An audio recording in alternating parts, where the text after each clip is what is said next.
Okay, so Lincoln realizes he's going to have to fight uh, Southern armies to defeat the South. He's not that naive, but as I said, he wants to fight a limited war against the Confederacy that does as little damage to civilians as possible because he believes mistakenly that he can persuade white Southerners to peacefully come back into the Union.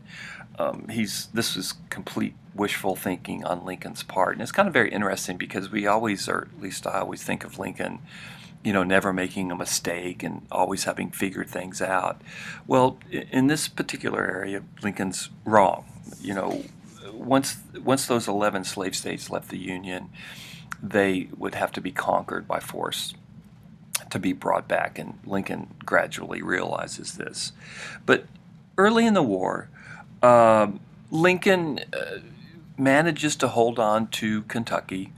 What happens is you've got strong Unionists in Kentucky, even slaveholding Unionists, that grab a hold of the Kentucky government. And then after these Unionists take control over the Kentucky legislature in early 1862, Confederate troops enter into Kentucky. There's this balance in Kentucky where Union troops don't want to come into Kentucky because they think that'll send Kentucky into the Confederacy, and Southern troops or Confederate troops don't want to come into Kentucky from Tennessee for the same reason. Ultimately, though, when Unionist forces take control over the Kentucky legislature, Confederate troops do enter Kentucky, and that gives Lincoln the green light to send in Union troops. I'm sorry, Confederate troops come into Kentucky, and in early '62, that's what gives Lincoln the green light to send in Union troops, and he occupies Kentucky and he captures it for the Union. So Kentucky is in the Union in part through the machinations of Unionists in Kentucky. A majority of Kentuckians were actually pro-Union, and also Lincoln backed up these Unionists with the Union Army. So let's go back to the weeks after the war begins and Lincoln's initial strategy. What he wanted to fight was a limited war, or what Grimsley calls a conciliatory war. And his first army commander is a guy by the name of Winfield Scott. Winfield Scott's a very interesting guy. It's kind of interesting for me because Winfield Scott was the general that captured Mexico City in 1847, and I was just in Mexico City, as many of you know, and it's pretty odd.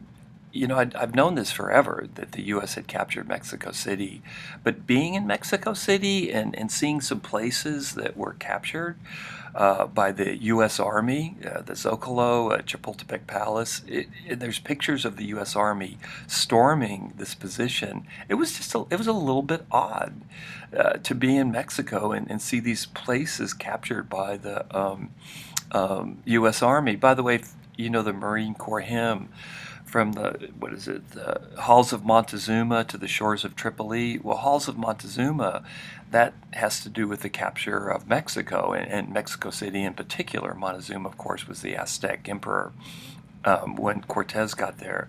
Anyway, it's always super interesting to actually be at a historical site. It adds a new dimension to your understanding of the past, or at least mine. Anyway, so Scott was the winning general in Mexico, very, very respected soldier. He's an older gentleman. His health is not great by the time the Civil War had started. He's a Virginian, but unlike Lee, who actually admired Scott and Scott admired Lee, Scott recommended to Lincoln that Robert E. Lee be offered the command of the Union Army, which Lincoln did, but Lee turned it down, and he said he'd only fight for Virginia. Anyway, so Scott takes command of the Union Army, and he meets with Lincoln, on a daily basis, and he wanted a limited war. as with Lincoln, he thought there were many white Southerners who had strong unionist feelings, had strong emotional ties to the United States, that he doesn't want to reconquer the South by too much force. He wants to defeat the Confederacy, but he doesn't have to. He doesn't really want to fight a war of conquest against Southern whites. He thought such a war would lead to great bitterness, and that it'd be counterproductive. It would make Southern whites fight even harder, and that the Union Army would be forced to occupy the South for generations. So he comes up with what he called the boa constrictor plan, or what people at the time called the anaconda plan. And I have this on my computer screen. If you're watching this on a screen, you'll see it.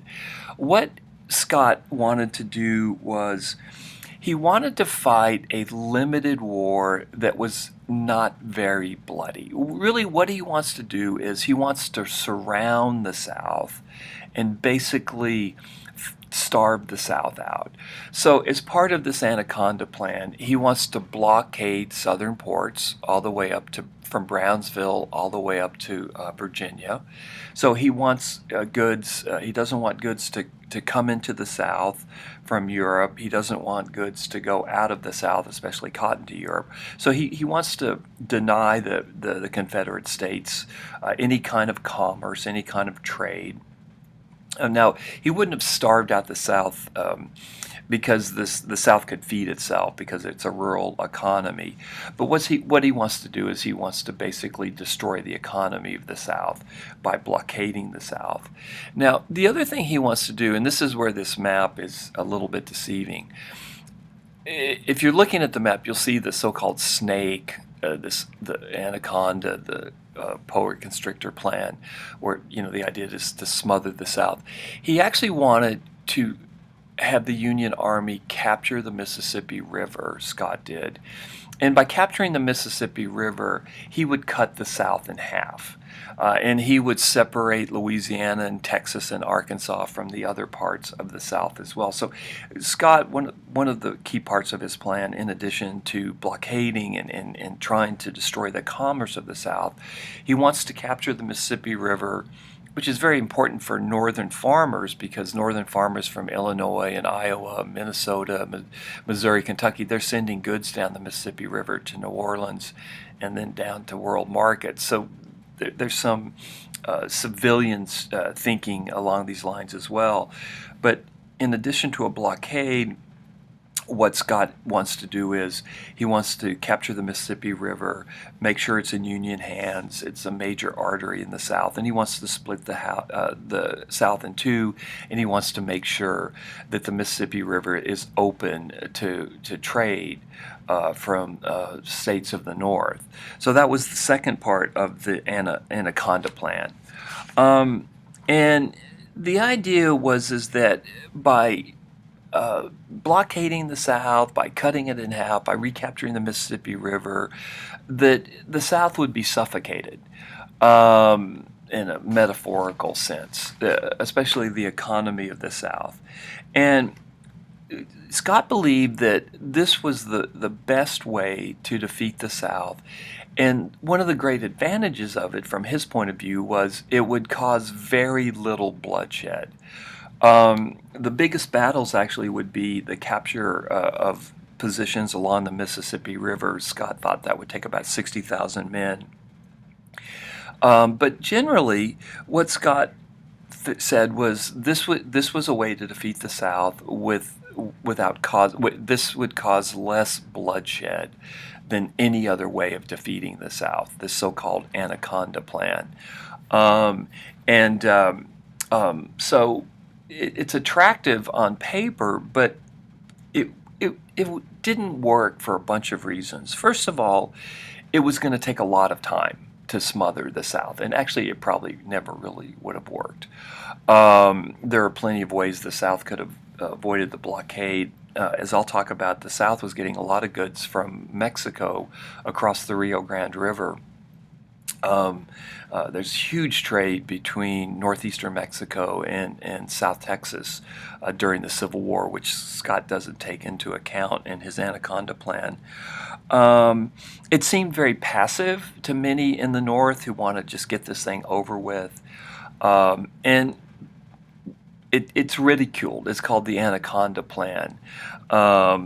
And so Scott comes up with this idea, and it fits very much into the conciliatory war, limited war idea that I talked about in the first podcast. But there's immense pressure on Lincoln to attack the southern capital, which is Richmond, Virginia, which is southwest of Washington, D.C., a couple of hour drive today. And so the first overall strategic idea of defeating the South, which is Winfield Scott, is tossed out the window. And instead, by July of 1861, there's immense pressure on Lincoln to capture Richmond, Virginia, to capture the capital of the Confederacy, and to kind of cut off the head of the South and just end this thing really, really quickly. And so this is the way Lincoln decides to go, unfortunately.